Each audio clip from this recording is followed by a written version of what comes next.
তো হ্যালো বন্ধুরা, আজকে আমরা বানাতে চলেছি তেঁতুল দিয়ে মাছের টক। খুব অসাধারণ একটি রেসিপি। তো সবার প্রথম একটি পাত্রের মধ্যে ভালো করে ধুয়ে রাখা রুই মাছ নিয়ে নেব। আমি এখানে রুই মাছের 4 পিস নিয়ে, আর এর মধ্যে স্বাদ অনুযায়ী লবণ ও কিছুটা পরিমাণে হলুদ গুঁড়ো দিয়ে দেব।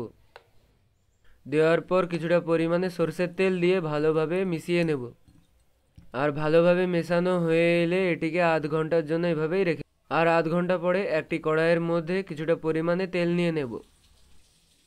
তেল গরম হয়ে এলে ওর মধ্যে ম্যারিনেট করা মাছগুলোকে দিয়ে দেব ও গ্যাসের মিডিয়াম ফ্লেমে ভাজতে থাকবো।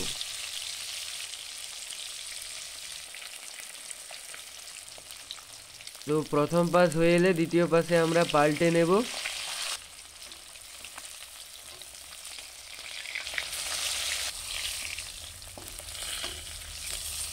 আর দ্বিতীয় পাশেও ঠিক একইভাবেই ভেজে নেব মাছটি লাল হয়ে আসা পর্যন্ত। তো এইভাবে লাল হয়ে এলে মাছগুলোকে কড়াই থেকে বের করে নেব।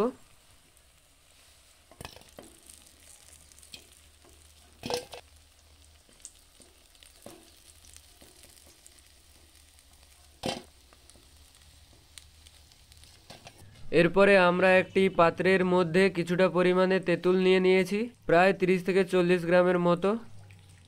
আর এর উপর থেকে কিছুটা পরিমাণে জল দিয়ে দেবো ও খুব ভালোভাবে মিশিয়ে নেব জলের সাথে, একটা গাঢ় মিক্সচার হয়ে যাওয়া পর্যন্ত। আর মিশানোর পর তেঁতুলের যে বাদবাকি অংশটা রয়েছে ওটিকে আমরা হাতের সাহায্যে বেছে নিয়ে ফেলে দেব। আমরা চাইলে তেঁতুলের পাল্পও ব্যবহার করতে পারে। এরপর একটি কড়াইয়ের মধ্যে কিছুটা পরিমাণ তেল দিয়ে দেব। তেলটি গরম হয়ে এলে ওর মধ্যে একটি শুকনো লঙ্কা আর কিছুটা পরিমাণে 5 ফোড়ন দিয়ে দেব, প্রায় 1 চামচ পরিমাণে। এরপর 5 ফোড়নটি ফুটে এলে আমরা তেঁতুলের মিক্সচারটি এর মধ্যে দিয়ে দেব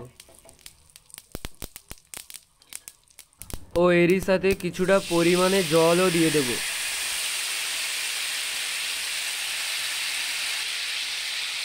প্রায় 1.5 থেকে 2 বাটি পরিমাণে।